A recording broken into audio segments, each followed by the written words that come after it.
Sinakop ng United States and Venezuela matapos ang isang malawakang military operation.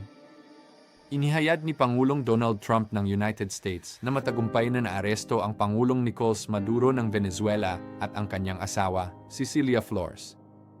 Ayon kay Trump, isinagawa ng IILA, Armed Forces ang sabayang pag-atake sa himpapawid, lupa at dagat sa kabisera ng Caracas noong Sabado ng gabi.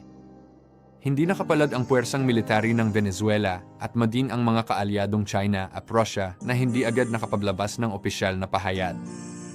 Tatayo ang Amerika bilang tagapamahala ng Venezuela hanggang sa maisagawa ang isang ligtas at makatarungang transisyon, ani Trump mula sa Mar-a-Lago sa Florida.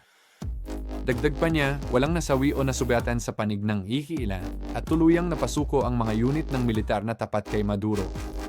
Nakontrol ng ACEA ang mga pangunahing pasilidad ng pamahalaan. Mananatili ang embargo sa langis ng Venezuela habang isinasagawa ang transisyon. Isasampa sa korte ng New York ang kaso laban kina Maduro at Flores kaugnay ng umano'y narcoterrorism at drug trafficking. Nagpahayag ng paamba ang ilang bansa sa Latin America at Europa na nagsasabing maaaring magdulot ng mas matinding kabuluhan ang biglaang pagbabago ng pamahalaan.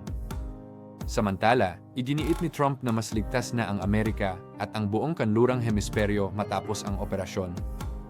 May ilang nangangamba na posibleng maging ugat ang sitwasyong ito ng ikatlong digmaang pandaigdig sakaling mag-alboruto ang Russia at ang China.